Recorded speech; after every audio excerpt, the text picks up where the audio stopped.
The Permian's not quite dead yet, almost like the Monty Python skit that is always there. But when you sit back and take a look, we may slow down. And looking at the exact timing, there's a couple things that are in here. Remember, I just talked about how much we import versus how much we produce. And in recent years, production is around 6.3 million barrels per day, according to the U.S. Energy, the EIA, and approximately 6.6 million by the end of 2025.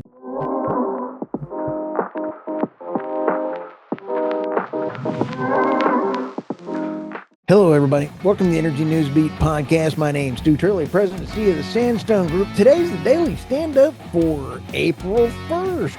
Better buckle up. We got some great stories here. Michael's out on assignment making money. Looking at Norway's oil fund to buy stakes in offshore wind for $1.5 billion. Next story up, WTI soars nearly 3% on Trump's Russia-Iran threats.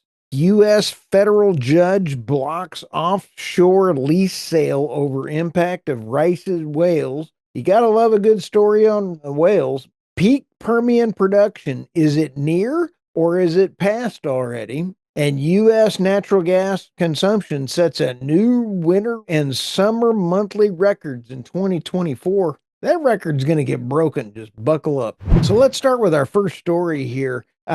Norway's oil fund to buy stakes in offshore wind for $1.5 billion. Just want to make sure that everybody is remembering that Norway at one time, several years ago, was going to shut down their entire natural gas fields, and they pretty much did a good job of that. The poster child of natural gas for the rest of the EU. So you got to love that. The world's biggest sovereign wealth fund, Norway, $1.8 trillion oil fund, will buy 49% of two offshore wind farm developments in RWE for a total of $1.5 billion or 1.4 billion euros. That's pretty impressive, but it's an offshore wind farm of Germany. The RWE of Germany has just pledged to slash capital expenditures for low carbon energy projects by 10.8 billion amid the mounting uncertainties about the renewable energy policies and profitability. Quote, the company is responding to regulatory uncertainties and constraints in the supply chain, geopolitical risk, and higher interest rates. So I'm not really sure why you would do this, but when you sit back and take a look, it's a good thing for them to do since this is a German wind farm in trouble, and it is a nice thing to do.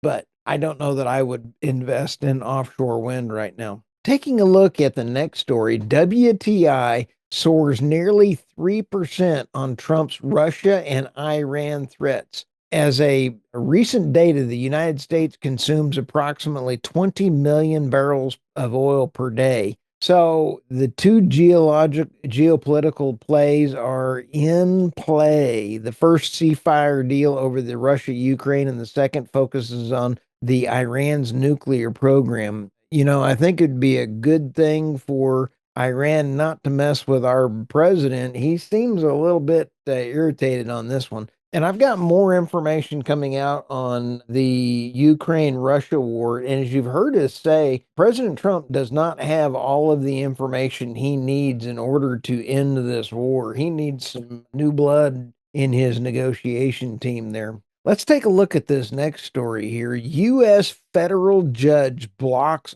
offshore lease sale over the impact on Rice's whales. This is a huge deal, and I know Michael will kind of laugh about it, but I'm kind of glad that a federal judge has blocked an oil and gas lease sale in Gulf waters off of the coast of Louisiana after finding authorities did not take into account the impact of new offshore drilling on the highly endangered Rice's whale. The ruling from a judge in the U.S. District Court of Columbia will require the Bureau of Ocean and Energy Management to conduct additional environmental reviews. I'm okay, absolutely okay. And if this is going to endanger the whales, if it's oil and gas, I don't mind. Let's take a break and take a look at it. I want the same things done to the wind farms.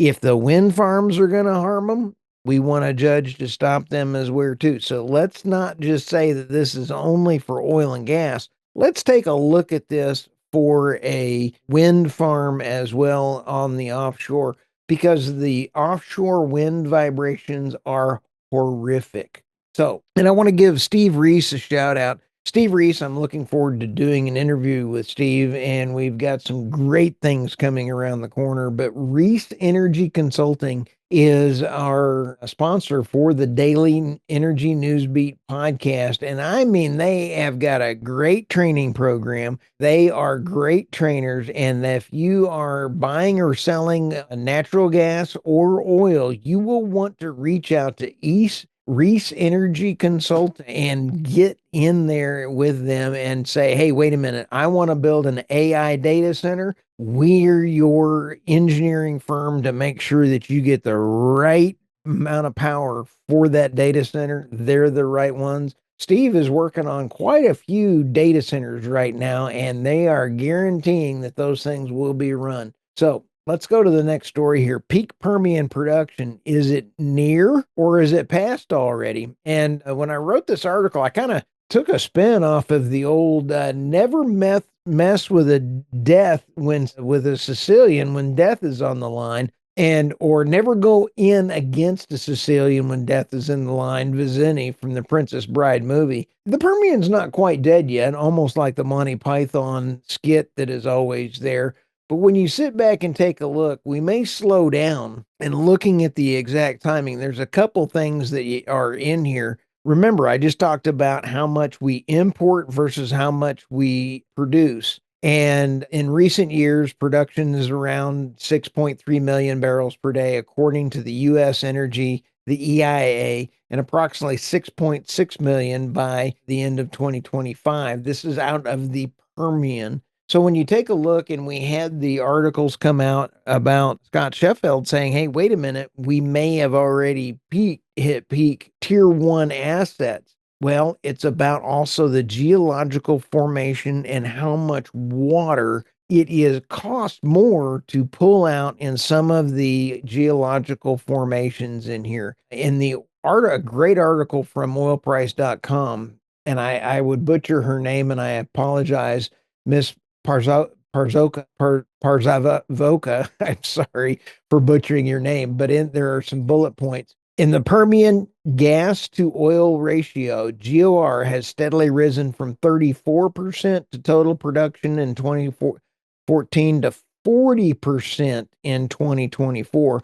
Pressure from within the reservoir declines as more oil is brought to the surface. Another ratio is also suggestive of the wells operating costs, drilling wells.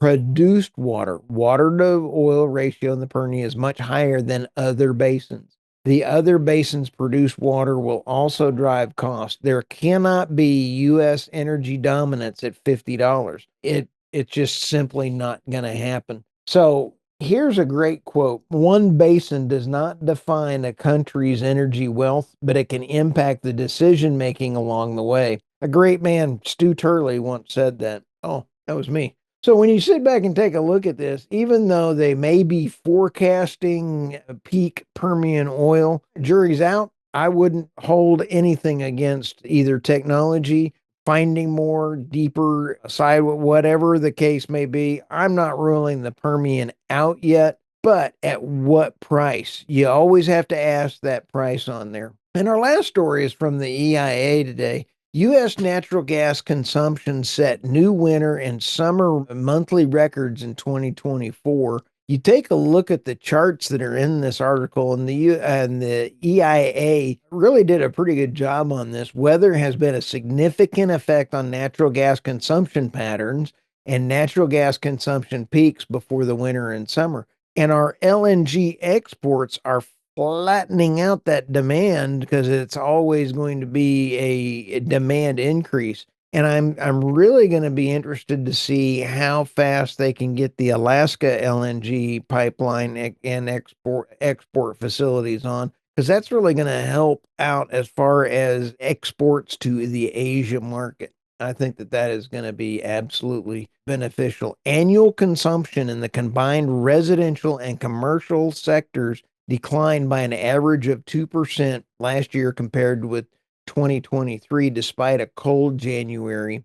But while consumption in the electric power, which accounted for 41% natural gas consumption, increased by 4%. That's kind of interesting. So I think as we get more businesses and more manufacturing online, you're going to see an increase. You're going to see an increase to the facilities in out of the Haynesville when you're looking at the Permian and the Haynesville feeding into the Gulf areas there for export in the LNG facilities. That's going to be some really big impact. And I'm pretty bullish on pricing for natural gas from here on out. So, with that, like, subscribe, share this, read this to your pets. Have an absolutely wonderful day. And as we get geared up for Tuesday, this would be Tuesday, but if we get geared up for tomorrow's stories, it'll be interesting to see what President Trump has on his plate for his big announcements on